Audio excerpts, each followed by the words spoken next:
जय हिंद। आज हम बात करेंगे कि फौजी टाइम के क्यों इतने पाबंद होते हैं। और आपने अक्सर सिविल के अंदर अपने दोस्तों के सामने, दोस्तों के साथ गुफ्तगू में ये जरूर पाया होगा कि उनकी धारणा रहती है इस बात को लेकर कि फौजी टाइम के पाबंद होते हैं, बहुत ही खड़ूस होते हैं और उनको ज़्यादा समझ नहीं है कि कैसे काम होता है। अब काम कैसे होता है?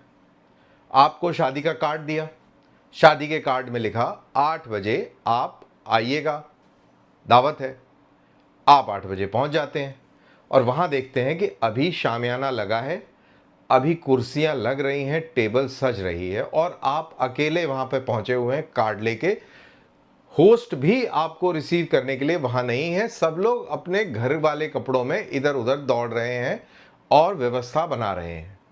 आपको अजीब लगता है, आप अपने होस्ट को भी डिस्कम्फर्ट में डाल देते हैं और आपके चेहरे पर एक अजीब किस्म के आव भाव नज़र आने लगते हैं। आपके चेहरे से ऐसा लगता है कि आप बेहद चिढ़े हुए हैं और आप खड़ूस कैटेगरी में फंस जाते हैं। फिर तो इसी के ऊपर हम बात करेंगे कि ऐसा क्यों है कि फौजी टाइम का पाबंद होता है।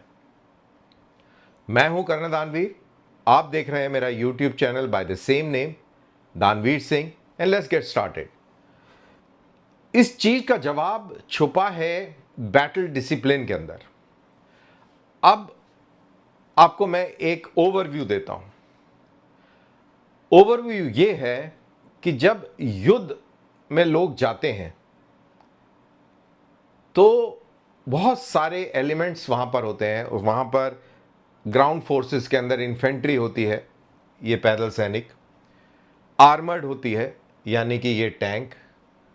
एविएशन एयरफोर्स होती है, यानी कि ये हेलीकॉप्टर्स और फाइटर जेट्स। यहाँ पर जो नहीं दिख रहा है वो है तोपें। फिर उसके अलावा इंजीनियर्स, सिग्नल्स, सप्लाई, ऑर्डिनेंस, बहुत सारे एलिमेंट्स इस चीज़ में मौजूद होते हैं और सब के सब एक दूसरे से इंटरलिंक्ड हैं।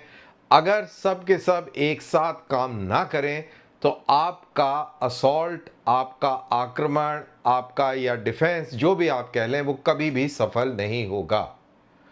और ये सारी चीज़ें, जो लड़ाई की जो पूरी प्रक्रिया है, ये घड़ी से जुड़ी हुई है। एक एक मिनट कीमती है, एक एक सेकंड भारी पड़ता है और बहुत ही पल पल के अंदर जीत और हार का फैसला निर्धारित हो जाता है।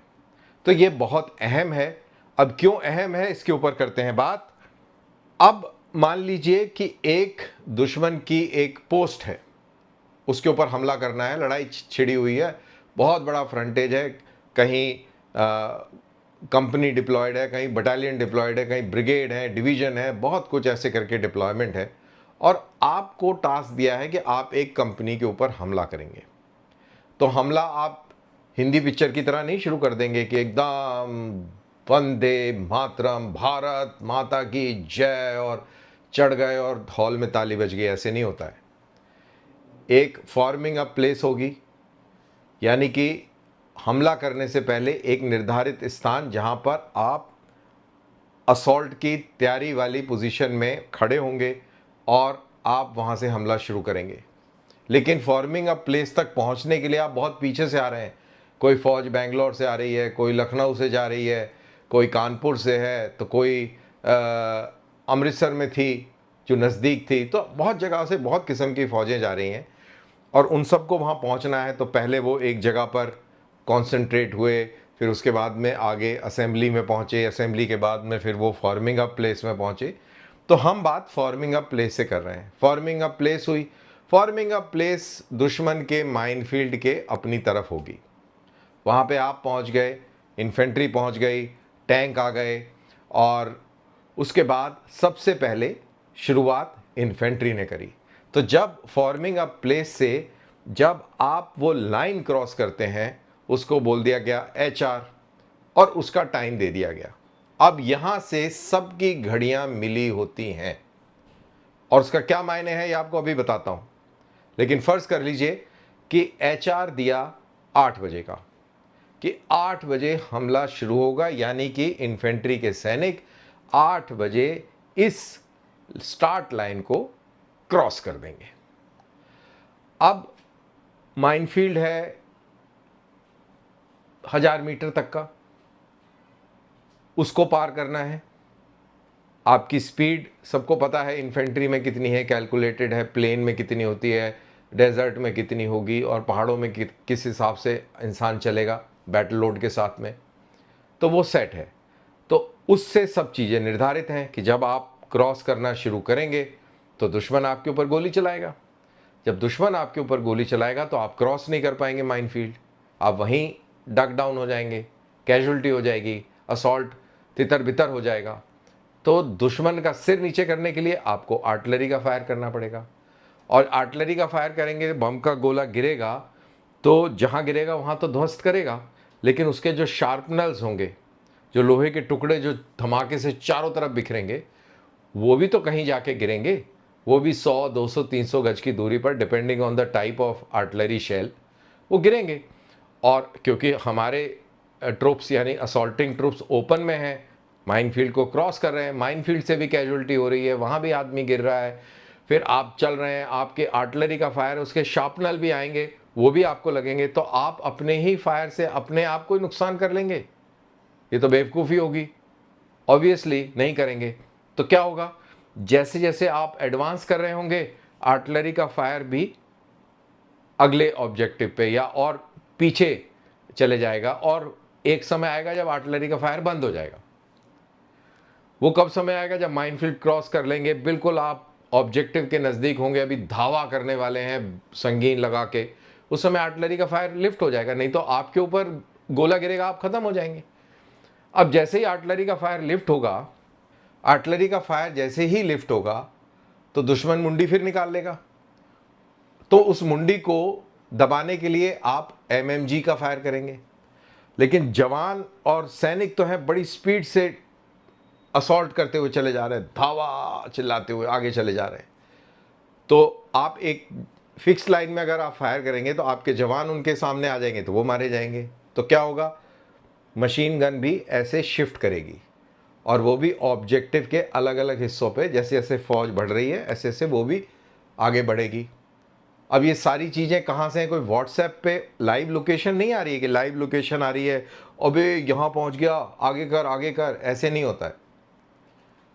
वो टाइम से सेट है। 8 बजे चलना शुरू हुआ, 1 मिनट में इतना आगे गए, 5 मिनट में यहाँ पहुँचे, 10 मिनट में यहाँ पहुँचे, 11वें मिनट में इस प्रकार से कार्रवाई हुई, 12वें में ये हुई, और इस तरीके से चलता है। और इसी तरीके से इसी टाइम प्लान के हिसाब से तोप के गोले भी आ रहे हैं आपके ऊपर, एमएमजी एचएमजी का फायर सपोर्ट भी आ रहा है।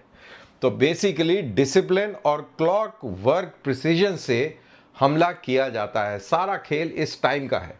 अब जैसा मैंने बोला कि सैनिक जो हैं माइनफील्ड को क्रॉस करेंगे, माइनफील्ड को क्रॉस करेंगे, बार्ब्ड वायर आएगी, टैंक लगे होंगे, टैंकों से फायर किया जाएगा। टैंक तो नहीं क्रॉस कर सकता माइनफील्ड को, महंगा है, इसका वो ट्रैक उड़ जाएगा तो ये फंस जाएगा। तो सबसे पहले इन्फेंट्री हमला करेगी, इन्फेंट्री ऑब्जेक्टिव के ऊपर एक पकड़ बनाएगी दुश्मन की इलाके पे, और उस पकड़ बनाने के बाद में एक व्हीकल सेफ लेन बनाई जाएगी। ये देखो, ये माइंस हैं, माइन को मार्क किया जा रहा है, माइंस को निकाला जा रहा है, और जब ये व्हीकल सेफ लेन बन जाएगी तो फिर टैंक पीछे से जाएंगे और दुश्मन के ऑब्जेक्टिव पर पहुंचेंगे, और फिर आगे की जो लड़ाई होगी वो टैंकों की लड़ाई होगी। जैसा मैंने आपको बताया कि जब हमला हो रहा होगा तो सपोर्ट कौन देगा, दूर से लॉन्ग रेंज से आर्टिलरी फायर, आर्टिलरी का सपोर्ट आ रहा होगा, आर्टिलरी के गोले ऊपर से जा रहे होंगे, इन्फेंट्री पैदल सैनिक नीचे चल रहे होंगे, और ये सारा का सारा काम घड़ी के मुताबिक हो रहा है। याद रहे, टाइम की बहुत अहमियत है।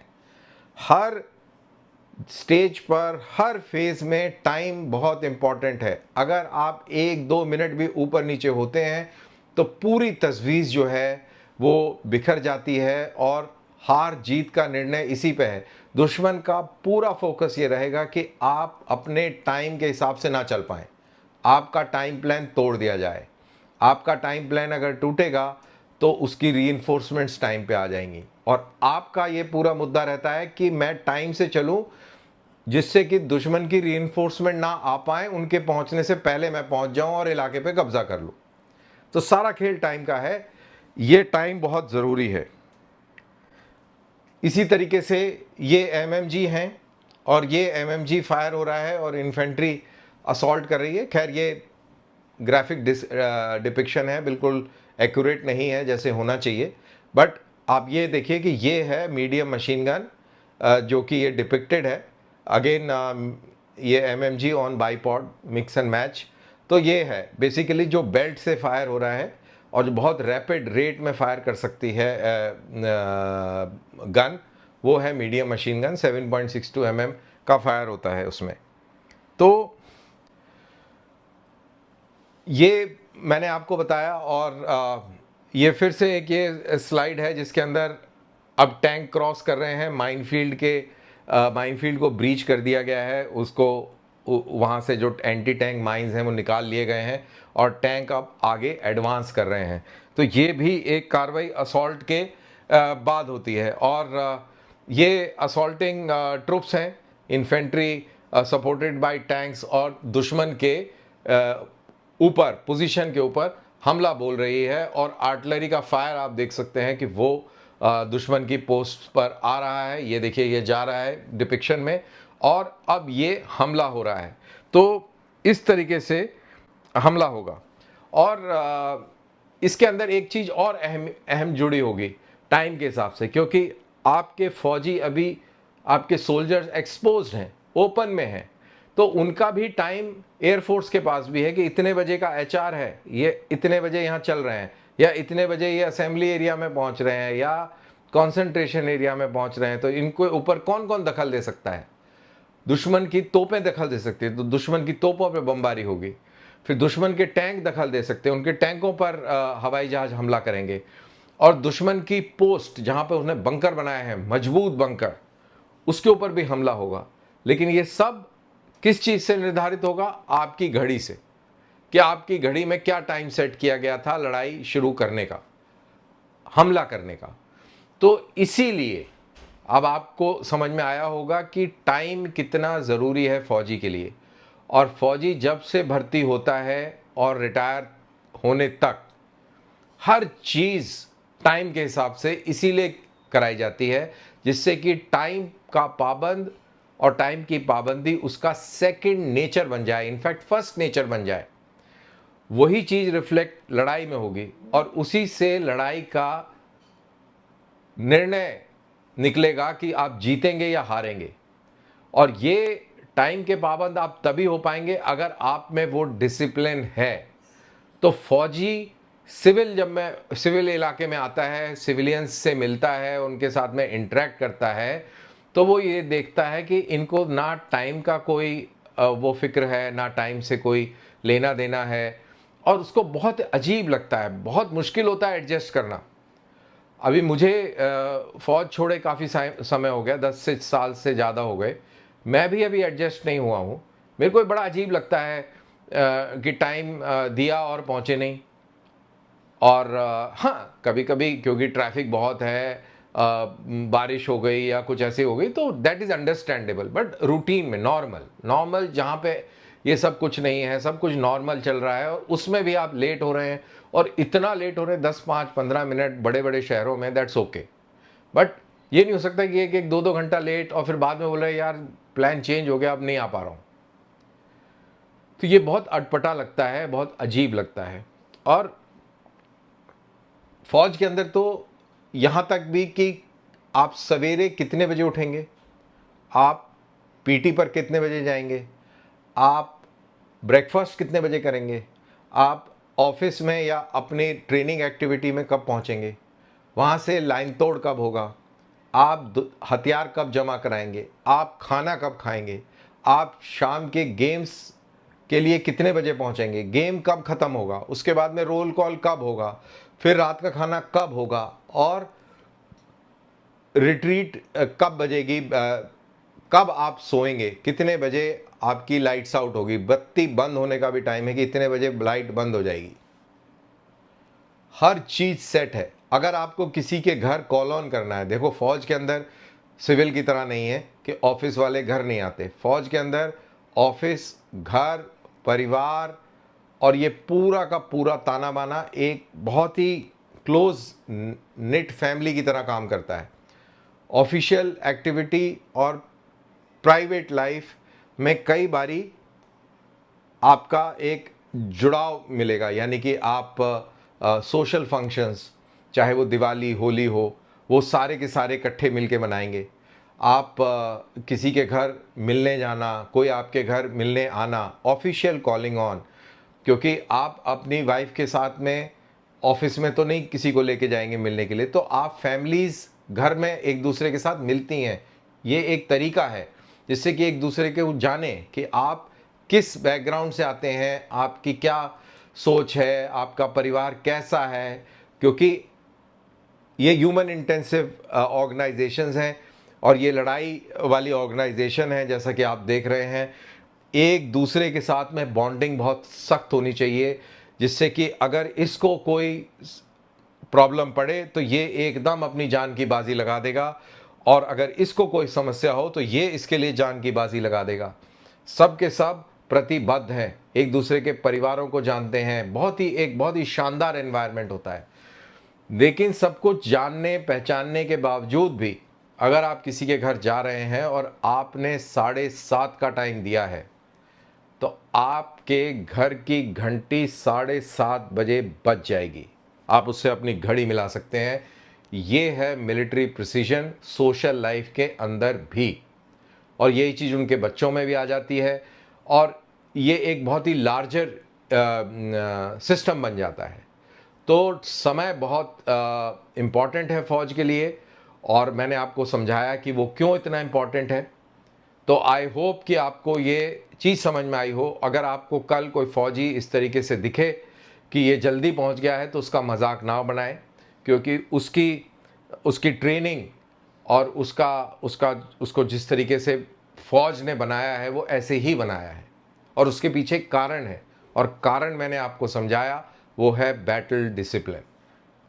तो इसी के साथ मेरा ये वीडियो यहाँ समाप्त होता है। आपको ये वीडियो कैसा लगा? उम्मीद है आपको पसंद आया होगा। कुछ बात ऐसी जो पहले ना समझ में आई, वो अब ज़रूर समझ में आपके आ गई होगी। तो मुझे दीजिए इजाज़त, फिर मुलाकात करते हैं एक नए वीडियो के साथ। जय हिंद।